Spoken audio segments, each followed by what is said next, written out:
Welcome to Planet Poetry. I'm Peter Kenny. And I'm Robin Houghton.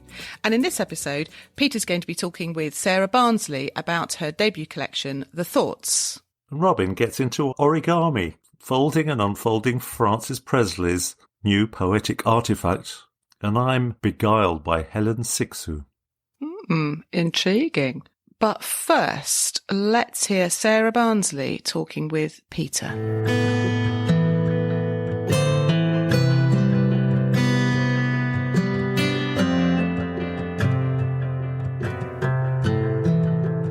Sarah Barnsley grew up in the Midlands, where her father was a firefighter.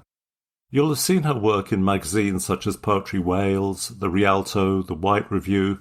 Her other publications include the pamphlet The Fire Station, Telltale Press 2015, co-editorship of Truths, a Telltale Press anthology 2018, and also Literary Criticism. Sarah is Senior Lecturer in English and American Literature at Goldsmiths, University of London, and lives in Hove. Today we're going to talk about The Thoughts, her first full collection, which has been published by Smith Doorstop this year, 2022. So welcome, Sarah. Thanks very much for coming on Planet Poetry. Thanks for inviting me, Peter. It's a pleasure to be here. Well, congratulations on the publication of The Thoughts. It's one of those titles that you wonder why nobody ever used it before. It seems absolutely perfect for your book. But how did you settle on that name? And did you have to check that nobody else had used it? Well, I mean, I had the title pretty much from the beginning before I wrote the title poem, which actually came around halfway through. That's because I was working on the concept. This was always going to be a book about thoughts, a particular kind of thought, intrusive thoughts, ganging up in the plural. So the title just seemed entirely right from the off, really. And I guess there's a simplicity which reminds me of, I don't know, I'm just thinking of the film The Blob, for instance, which I think might have been in the back of my mind, but this idea of the terror of the symbol, of simplicity, I suppose. But yeah, I mean, having the title that early on was absolutely empowering. It was a frame, I suppose, into which I could just write. And yeah, to come back to what you were saying earlier, I'm really astonished that no one had seemed to use it either, so that was another win. The book takes us on a journey inspired by your experience of obsessive-compulsive disorder. One of the many things I love about this book is that you're tackling publicly, the most challenging of your own vulnerabilities. It's quite a brave thing to do. Yeah, I guess so. Well, yes and no. I mean, yes, in the sense I think that writing and putting your work out there is always an act of bravery, I think. Yeah. And it has been a real journey. I really wasn't brave initially. I wrote this book, started writing it in secret because I was carrying this secret about my life, I suppose. And I absolutely didn't intend to be open about my condition in the book whatsoever. In fact, I actually hoped I would get away with not being. And the first few drafts of the book didn't have any reference to OCD at all. I used to think, well, I'm a private person. Why tell people this stuff? And I do think that to some extent. But now I realise I was carrying some deep shame, really. And shame isolates people. It keeps people out, as Brené Brown talks about. Some early readers, particularly those who didn't know about my condition, gave me some interesting feedback. They appeared to kind of really like the book, but were puzzled by it. And one editor I will always be very grateful to took the unusual and very kind step of giving me my rejection feedback by phone call and said that there was a flaw, what was at the heart of this book.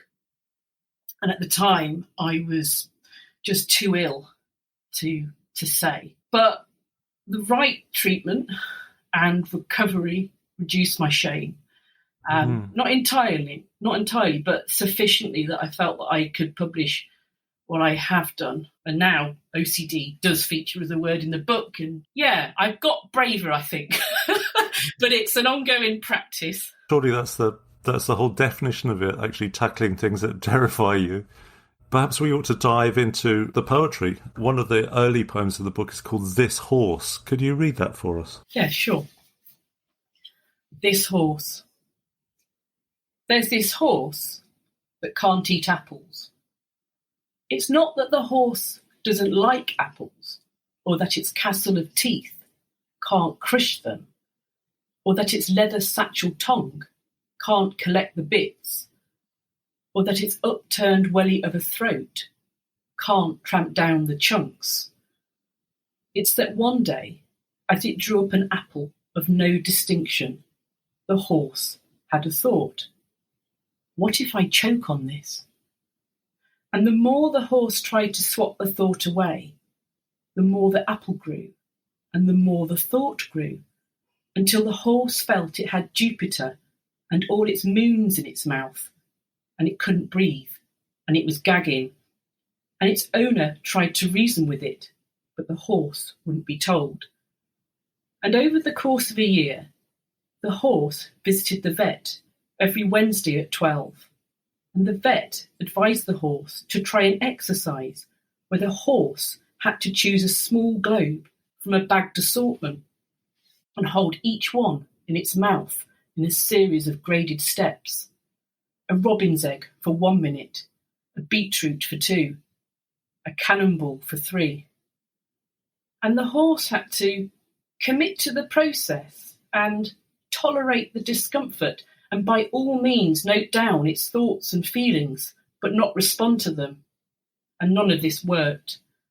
And the only thing for the horse to do was to eat oats and practice radical acceptance of apples as something eaten by other horses in another place and time, as if all the apples in the world were locked behind glass cabinets in a museum with all the other things the horse's thoughts had forced it to give up.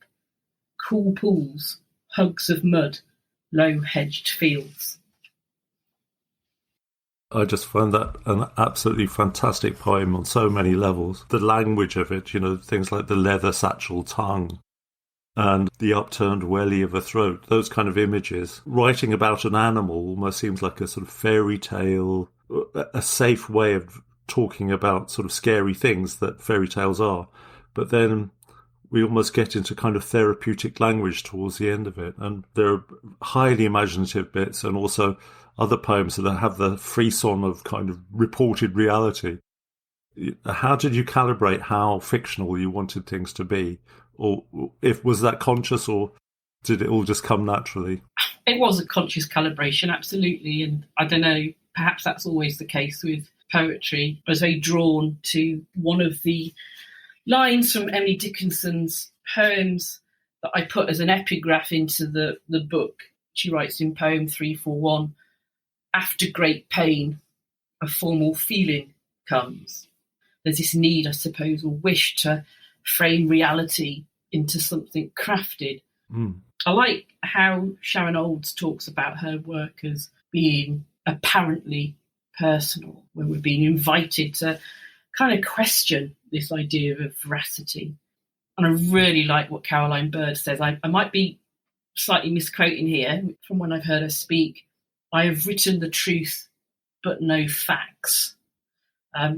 That's what I was after, I suppose. I mean, if you're looking for the exact facts of my OCD as I'd recount them to a therapist, you're not going to find that in this book. But I really hope you'll find the truth of it, if that makes sense. For me, it works a bit like this. It's like, I don't know, I've painted a fish so that you may hear the hummingbird trapped in my ear.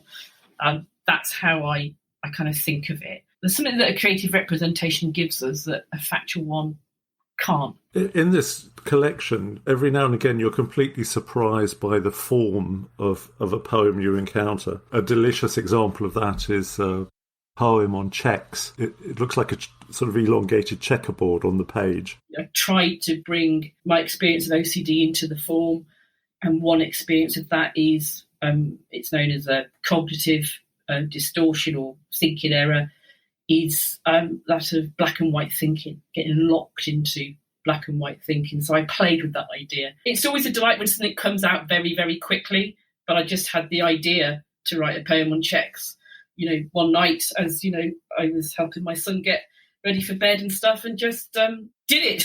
It was great fun. It was really hard getting the formatting right, but I take my hat off to the Poetry Business Store for setting it so deliciously on the page. Poem on checks. Check your inbox. Check you haven't sent porn. Check where they've got to. Check you haven't killed them. Check you heard correctly. Check you can't be sacked. Check the bathroom's free. Check it's your blood on the tampon. Check it's them, not you. Check it's not schizophrenia. Check if it'll be sunny. Check you can't go blind. Check your bank balance. Check they cannot sue you. Check the pH levels. Check you haven't drunk the bleach.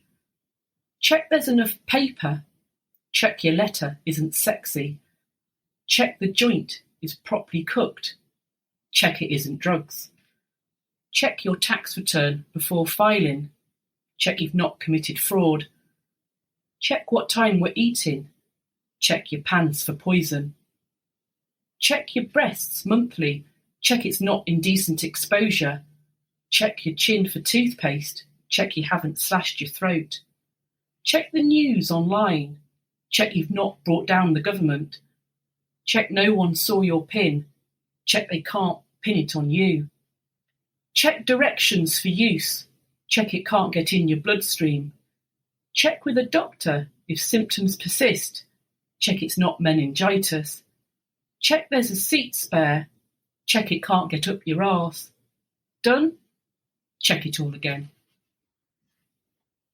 The timing of that check it can't get up your arse is marvellous. What's the job humour is doing your work beyond simply making people laugh?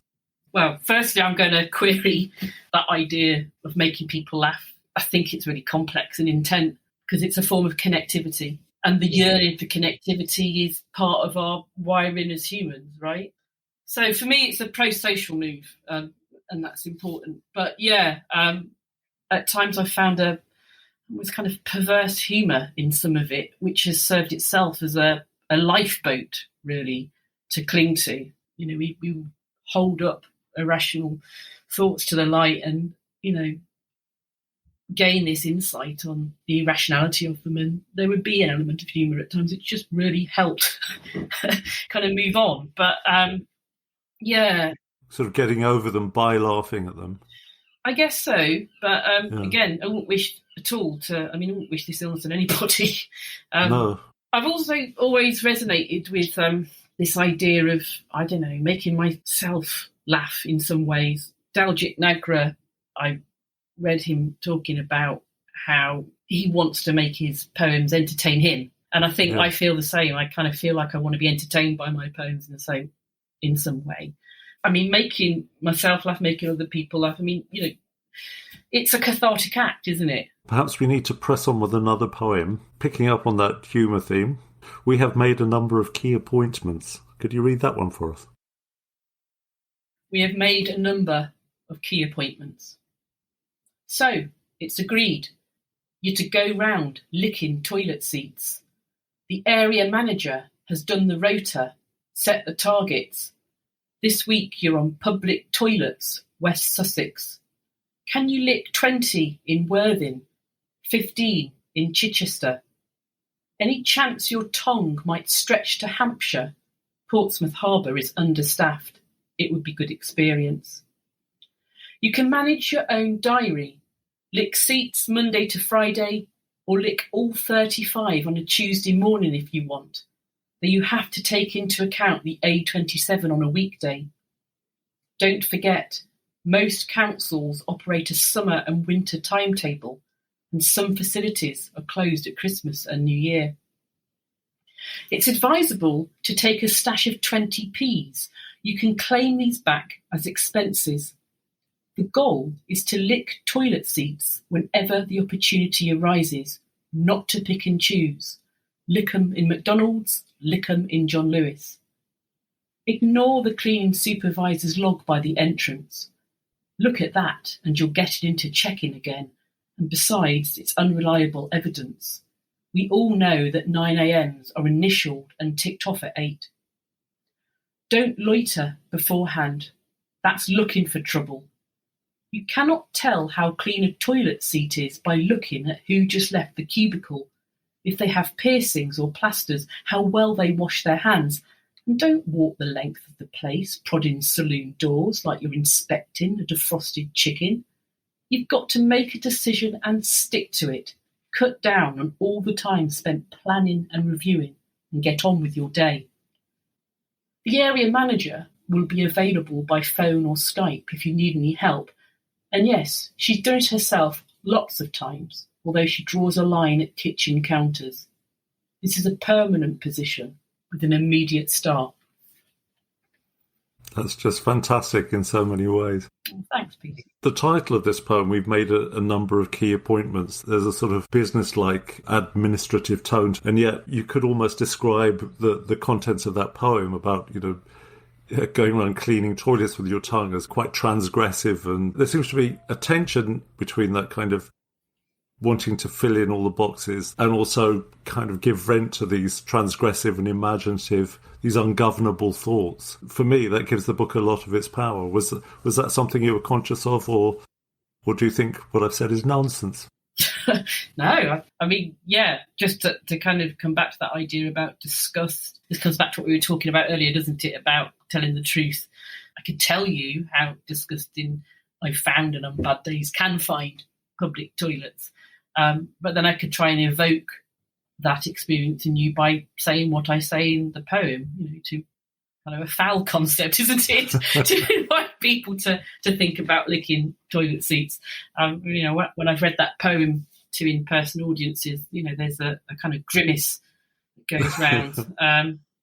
But I've never, ever read anything like this poem, which is, there's so many poems like this in this book that I've just never encountered the likes of it before, which makes it so refreshing in a repulsive way, obviously. I'm sorry to repulse people.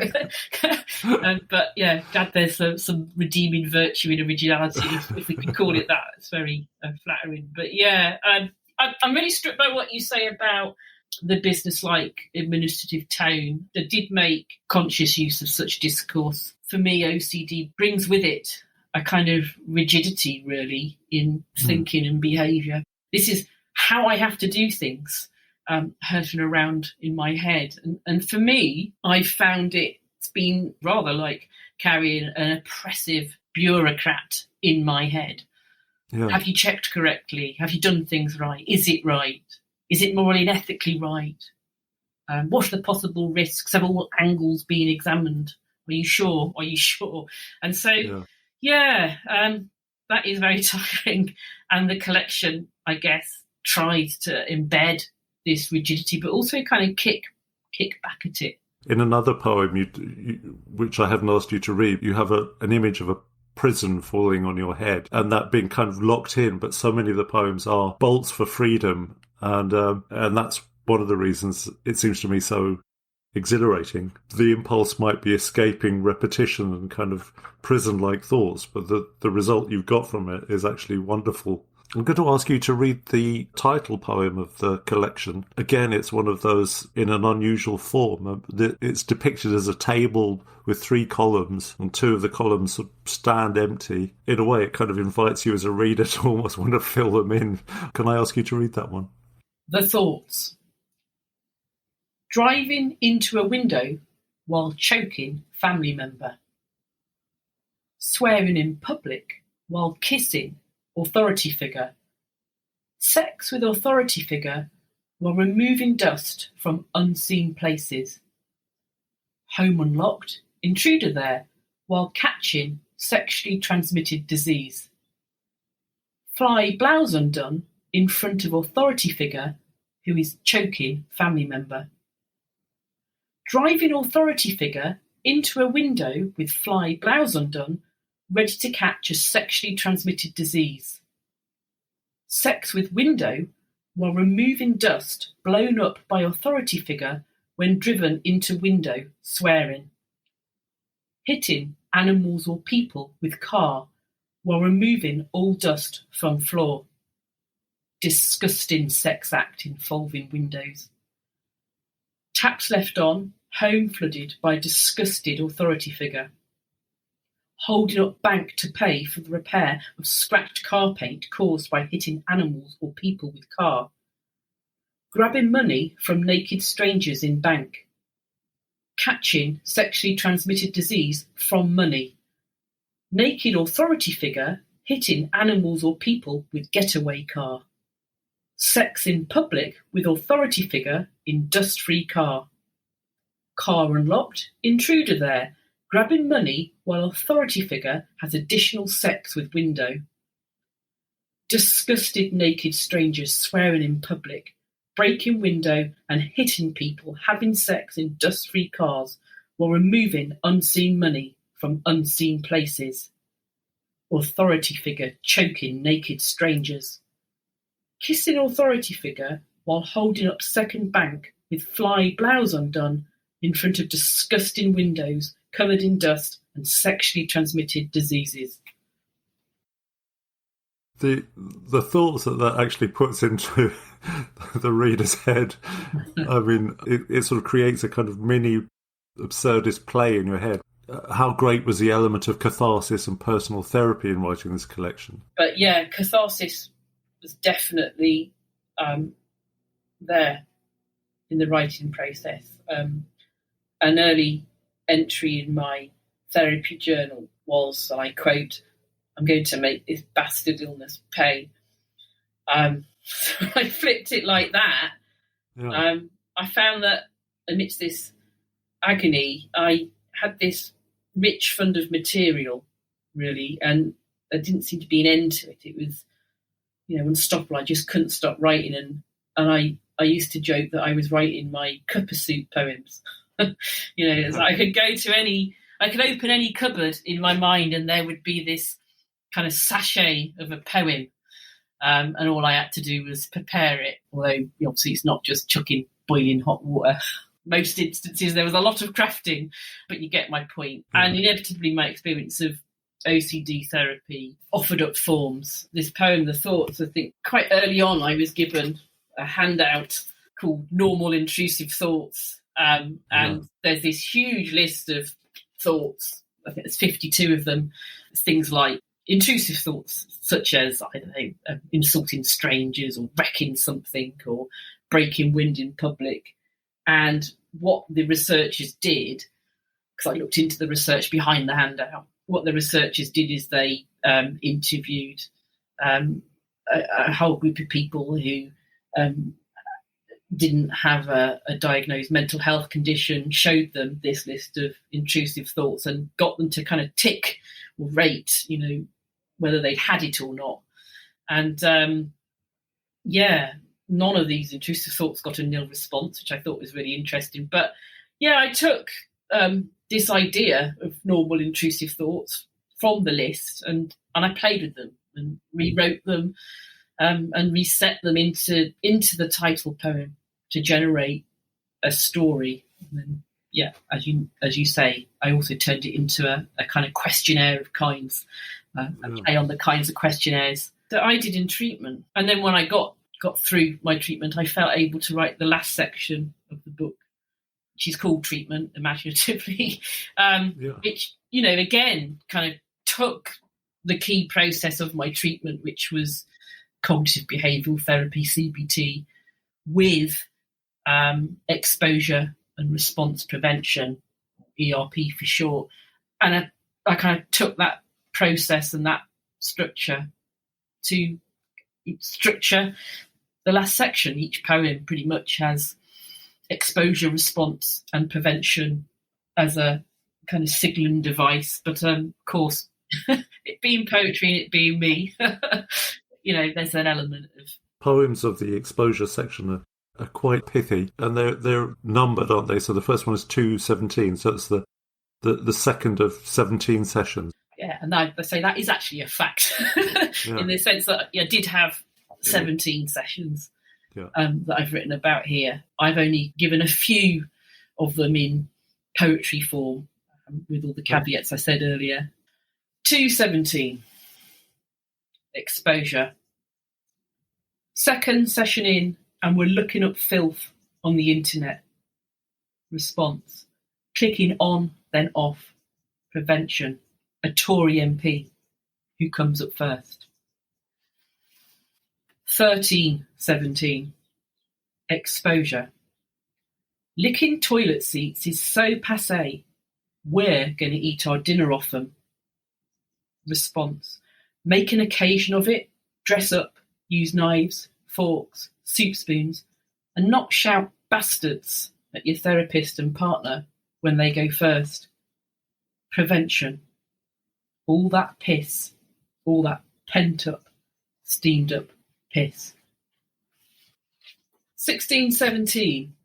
I should say this one takes a slightly different frame for its structure. It's called Subjective Units of Distress. In my treatment, when I was doing an exposure task, I would have to rate where my distress was. 0 being not distressed at all, and 100 being the most distressed you could ever possibly feel. So this is 16:17. 0. It's been 6 weeks. We are ecstatic to see each other. 10. Discover we holidayed in the same place on different days. 20. No chance of a casual sighting, followed by coffee. 30. She forgets for the first time in 16 sessions to offer me water. 40. Lets me talk over her. 50. Something is up. 60. I talk faster. 70. Something is wrong. 80. I talk about endings. If it has to be done, then what my preferences are. 90. She tells me she's leaving. 100. The parallel universe where we end up kissing explodes. Something about the attachment one has to a counsellor in that, and that kind of ghastliness of, you know, your support blanket being taken away at the end. How important was it to you that the book had a seriously helpful intent too? You know, with the notes and further reading and so on. Yeah, I did have a helpful intent, and that is very important to me. I mean, you know, the evolution of the book it kind of ran in parallel, really, with my own growth and recovery from OCD. I reshaped. I mean, firstly, I put OCD into the poems and made it more obvious and what have you. But I also reshaped the notes into a deliberate act of activism and advocacy. I've intentionally named as many self-help books and sources of support as I can. And I found getting better turned me outward after so long with this gaze fixed inward, trapped in the mire of my mind. So it's the wounded healer story, isn't it? You know, that I've kind of been through that. It is an ongoing process. I think also it's really important for me to say how much I hope it touches into our common humanity, but it's not just an OCD book. No, absolutely not. I don't have OCD, but, you know, I recognise so many scenarios that I've experienced from this. Books that I admire myself tell me something about what it means to be human and what a struggle it is. And I guess in my own small way, I kind of wanted to be a part of that. I'm going to ask you to read White Bears and Pink Elephants, which is in the last section of the book. Yeah, White Bears and Pink Elephants, comes from treatment as well, is you're encouraged to try not to think of a white bear. You know, you can't. And the idea is that you're learning that, you know, what we suppress comes back. Yeah, I was quite taken by that research and that idea, and I just wanted to write like a love poem, really, to these white bears and pink elephants that have been discouraged. So, yeah, white bears and pink elephants. Please think of them. They've had a lifetime of discouragement. Throw away all coconut ice, clear shelves of marshmallow mix. Do it properly. Think white equals bear, pink equals elephant. Disregard Cadillacs, white leather seats, spurn pink ladies, platinum wigs. Think powder puff endings to clinical psychologists and theoretical cages which incarcerate white bears and pink elephants with all the pies in the sky. They're 24 blackbirds ready to surprise week 1 of group therapy. Think up puffs of pink and white party smoke. Focus the mind. Think elephant equals pink, bear equals white. Kiss 'em, hug 'em, love bomb the hell out of them. Truly madly bring 'em into the room. Roar and trumpet these bountiful, beautiful beasts into being. To me, represents so much of the enterprise of the thoughts. It's about bringing what's suppressed into the light and engaging in that kind of healing way we were discussing, almost joyous way with what's difficult. Before you go, I'll just ask you what we can expect next from you. In recovery, I've completely redesigned my life so that well-being and mental health are kind of front and centre. And I've been spending a lot of my time on psychology. And one way to explain, if the first book was about the thoughts and thinking, then my next book aims to pan out and examine the brain. I want it to be pro-social. I'm now living my life with much greater ease than ever before. So I'm enjoying that, and I'm focusing on the now far more than I am the next. It's like the world is now in colour after not being so. It's a very new experience for me. Thank you, Sarah, for coming on Planet Poetry. Thanks for saying such lovely things.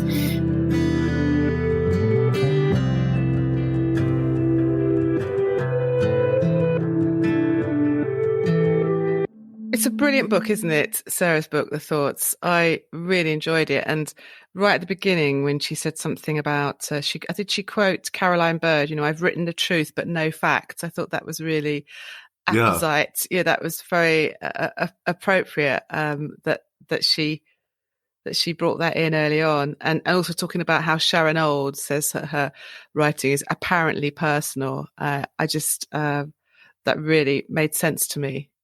Yeah, I mean, it really resonates with, her actual experience, but there's such an imaginative leap in there that it's not her real life, but it's kind of informed by her things. Absolutely, it's just a bloody good read, this book, I think. It is, isn't it? It's and she started with that one about the horse, the poem The Horse, and I just thought that was a really good introduction to Sarah's style, because there's something very surreal about the worlds that she imagines, but as you say, they're informed by real experiences, completely individualistic, very nothing quite like it. I think you said at one point, didn't you, you'd not read a book like this before, and I think that's true. I think I feel the same way.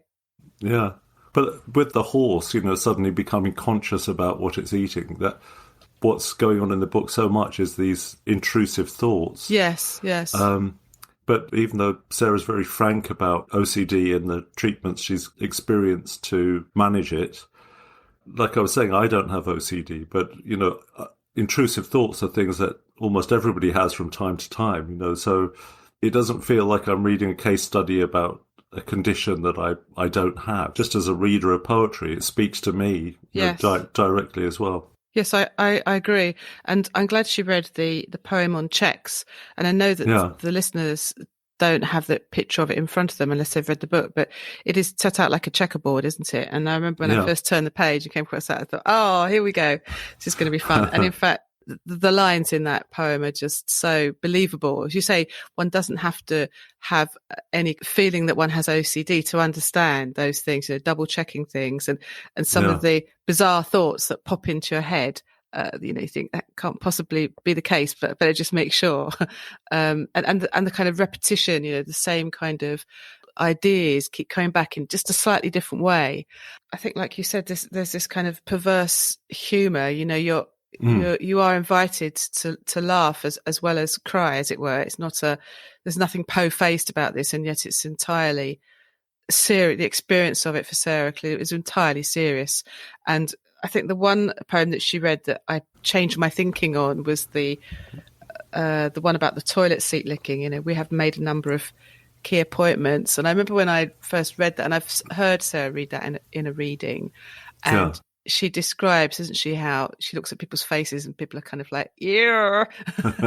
And I know I was one of those people, but it still hadn't really sunk into me what that was really about. That the whole point of that is, this is what it feels like. This is how disgusting it feels like to do the sorts of things that most people can do without thinking about. And I thought that was so clever.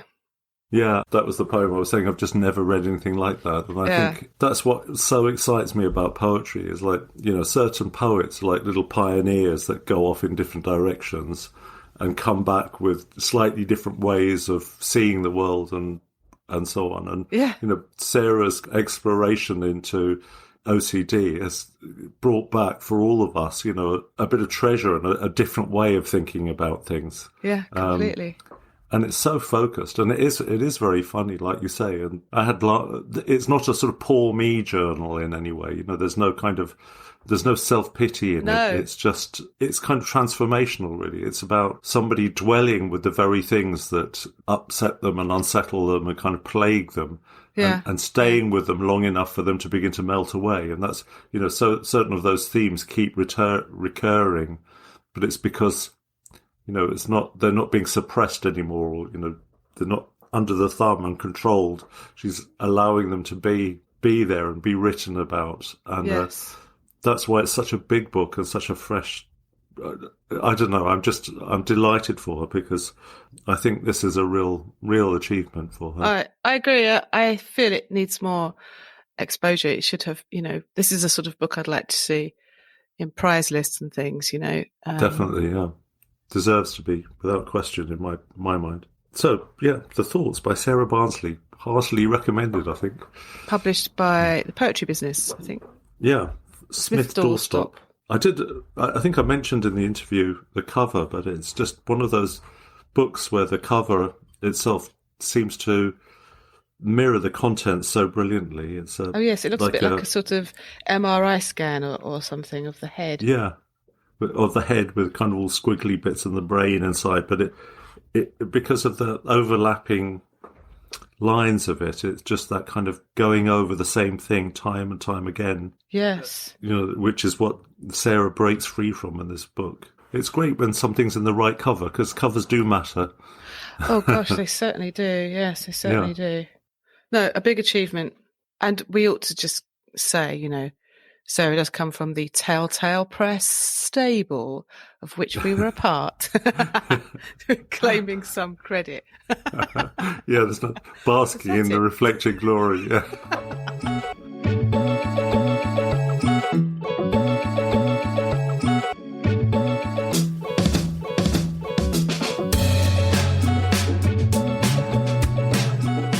Peter, what do you think about poetry being presented in innovative ways, funny kind of fold out boxes or, I'm not talking so much about public art, where you've seen it up on a big screen or something, but, when you're sold a little pamphlet that you have to kind of work out how to open it, or you open it up and it turns into a sort of origami giraffe or something. Is this, what do you think about that? Have you ever done anything like that with your own work? Apologies if I've mentioned this on the pod before, but years ago I had some work published in Canada, and it was sold in a box that looked like a chocolate box. And you opened the chocolate box, and it was like all these love poems inside, and they're all in tiny little scrolls. And I had this love poem. Nice. So, I thought that's generally a good thing. But I think because I've worked in the past in junk mail and spent ages thinking of innovative ways to fold up dismal brochures and stuff. Yes. I don't know. Maybe I'm a bit jaundiced to that. But I like it when the form mirrors the content, but, when it's just flashy for its own sake. The reason I'm bringing that up is because I was at a reading recently given by Frances Presley, a poet who has a very long record of publication. In fact, she was promoting her collected works in 2 volumes, and really impressive. It is, Shearsman, isn't it? Yeah. Yeah, and amazing. But she also read from this little pamphlet, I suppose it's a pamphlet, a little artifact that came out of the pandemic period when she was travelling or walking or living in the sort of fenland area of, I suppose, Lincolnshire or somewhere up there in those flat lands in the east of the country. And it's called I'm struggling to see what it's called now because it's folded in this kind of origami style, and you have to kind of figure out how to unfold it to get to the actual poems. But when she read from this, I was really taken with it. It's kind of very strange, postmodern, chopped up, surreal. But if you just let it kind of wash over you, I might read a bit of it, but I'm not sure if I can do it justice. But when she read from it, I was quite taken with it. So I bought this little pamphlet, but it's all kind of folded up. I've now unfolded it, and it's called Black Fens Viral. I think she explained it was when she was suffering from COVID. So she was a little kind of crazy at the time, I suppose. Yeah. And you open it up, and it's actually sort of one poem. I think it's in 3 parts. I can access part 1 and part 2, and I have seen part 3, so I know it's there, but I can't actually find it right now. I'm fiddling around. She said to me, it doesn't matter if you break it, but I just thought, well, you don't want to break it because that's half the point of it, is that you don't break it.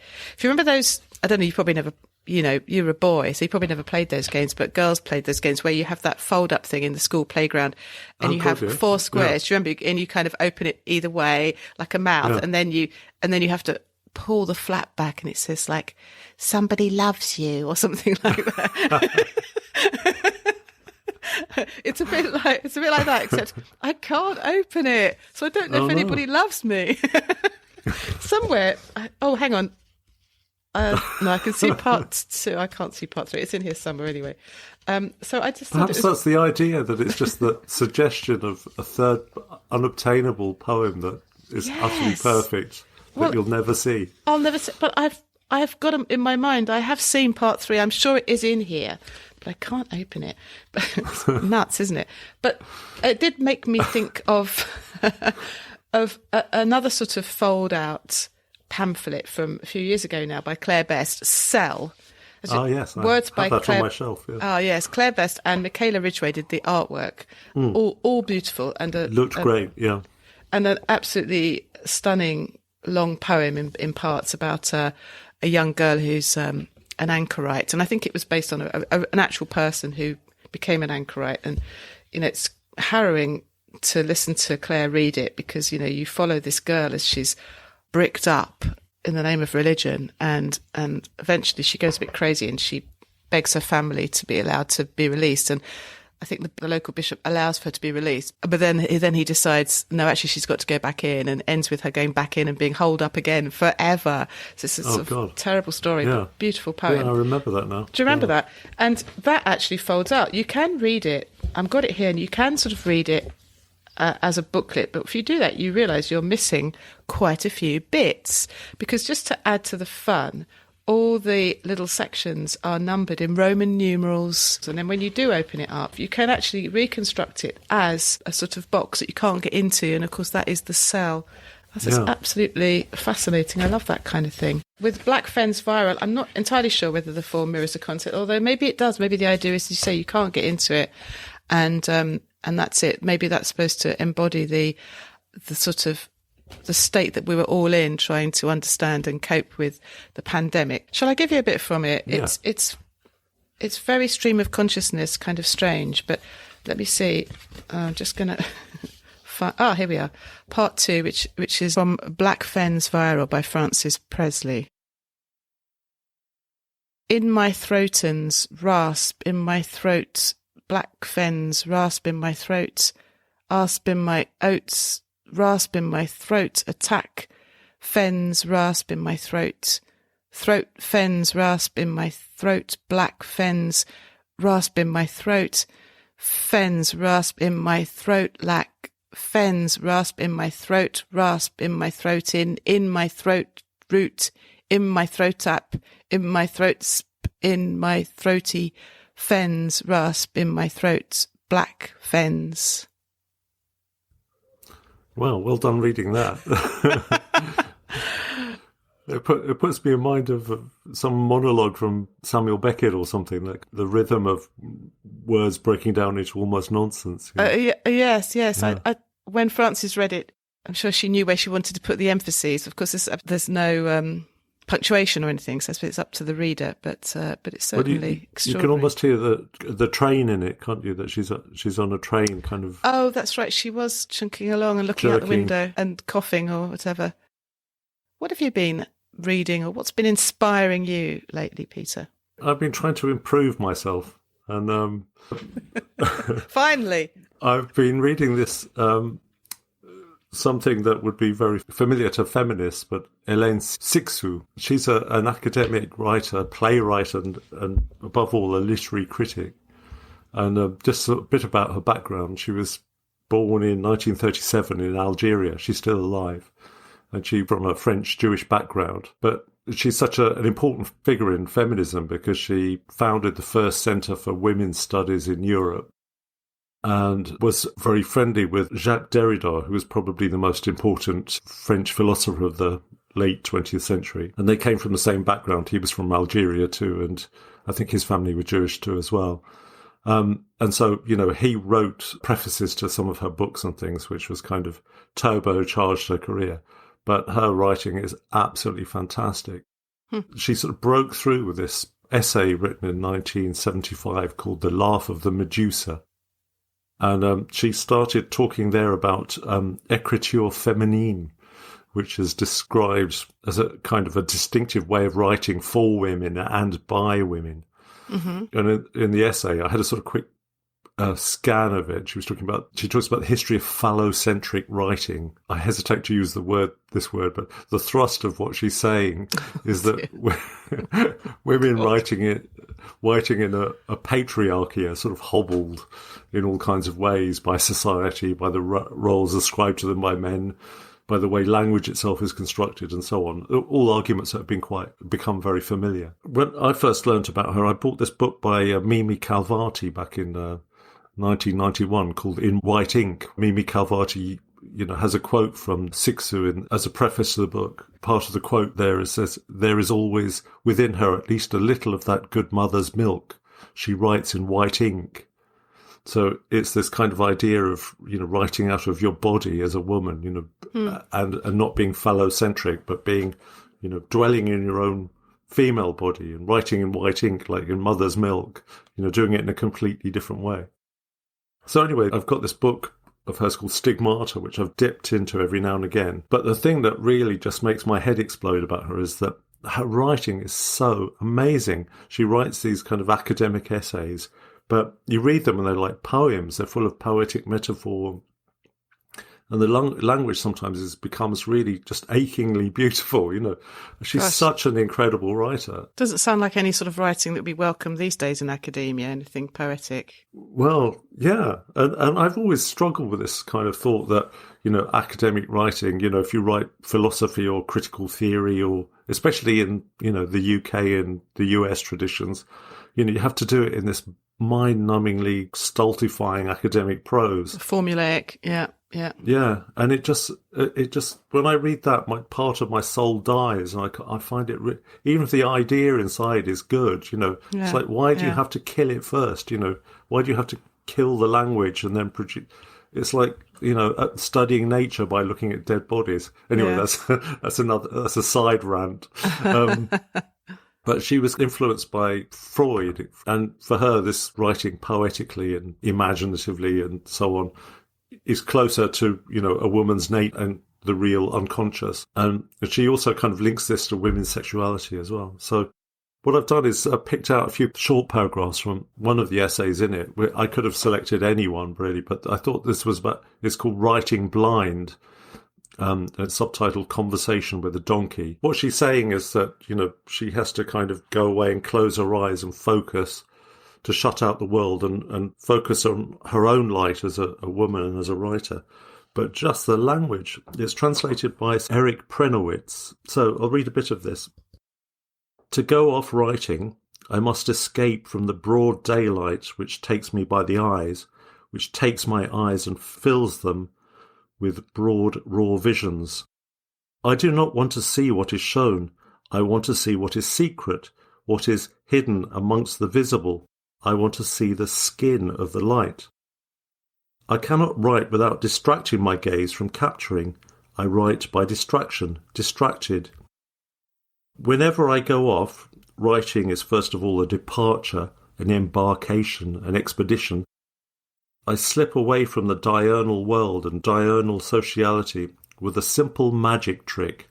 I close my eyes, my ears, and presto, the moorings are broken. At that instant, I am no longer of this political world. It is no more. Behind my eyelids, I am elsewhere. Elsewhere, there reigns the other light. I write by the other light. And then, a bit further on, she says, let us close our eyes. The night takes me. Where do we go? Into the other world, just next door. So close, yet so difficult to access. But in a dash we are there, the other side. An eyelid is a membrane, separates two kingdoms. That sounds like what we would these days call a lyric essay, doesn't it? It's got that sort of, as you say, it's got rhythm, it's got sound, it's got repetition, it's got poetic leanings to it. So I sort of think that would sit very well in a book of poetry these days. In fact, what you were saying about what she was doing was different at the time, writing from the body, writing from a non-phallocentric, non-patriarchal way of thinking. I suppose a young poet now might sort of say, well, that's a bit old hat, that was years ago. But clearly she was one of those who perhaps set us on that route, that 21st century way of, a lot of our young poets now are embedded in the idea of writing from the female, writing from the body. And a lot of what you were talking about seems to me to have now become sort of mainstream thinking. But she goes off on the digressions, she talks about being like super myopic, and actually she goes around in this blurry state, which is her reality, and sort of putting on her glasses or whatever it is. But seeing everything clearly for her it's false, and she talks about, waking up in the morning and that kind of liminality of, to unpick that essay would be a lengthy work. But she also has a sense of her own ridiculousness as well, because she gets kind of really flowy and rhapsodic, which could almost be to a more cynical reader quite overblown. Yeah. But she sort of grounds it in moments of, taking the mickey out of herself. But God, what a writer! But sounds amazing. I suppose I came late to her, and like you were saying, she informs a lot of what's being written now. But I just playing catch up with her. I've read quite a bit of other, French critical theory, Baudrillard and Roland Barthes. But I mean, she knocks them into a cocked hat, when it comes to the joy of reading it. Oh goodness, this sounds really pretentious, but what Roland Barthes called the pleasure of the text, you just fabulous reading.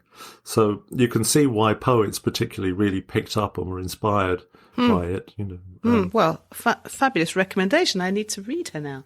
It's a name I know, but I haven't delved into her work. Well, yeah, and as a man as well, a lot of men don't want to write like that either. We don't want to write in a stultified, dead kind of way. It's targeted at women because for all kinds of proper reasons. But as a man, I read it and find it intensely liberating as well. Just the daring and freedom that's inherent in the writing. Anyway, but go and check her out if you haven't. I mean, it took me ages to get to her. I'm sure half of our listeners have read her intensely, but for those that haven't, maybe give it a whirl.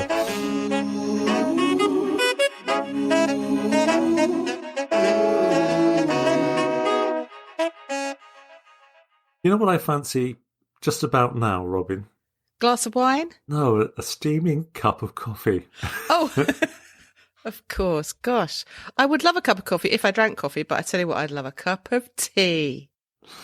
Well, if you're listening to this and feel generously disposed, you might go onto our website, planetpoetrypodcast.com, and there's a button. Yeah, and we'd be very grateful. It'd be lovely to have a little financial support. But like Peter says, we're just very grateful that you're listening. We run this podcast without any support, and all the costs are met by our own pockets. Our own pockets. This is a kind of species of advert, isn't it, really, what we're doing now? Considering we've both had careers in marketing, it's not very slick, is it? It's more begging, isn't it, I think, really? It's kind of borderline begging. So, in short, buy us a cup of coffee if you fancy doing so. Otherwise, just continue listening, and God bless you. Now, this is our penultimate episode before Christmas, so we've got one more episode in a couple of weeks' time featuring another wonderful guest poet. Plus, of course, our Christmas specials, including bloopers, because we know you like to hear the bloopers. And there might be some... I don't, Robin. You don't? Well, it's not for you, is it? It's not for you. See how rubbish it is behind... how rubbish the wizards are behind the curtain. There'll also be party hats and possibly some crackers. And even some mulled wine, who knows? So tune in for that. Yeah, give yourself an extra Christmas present. Indeed.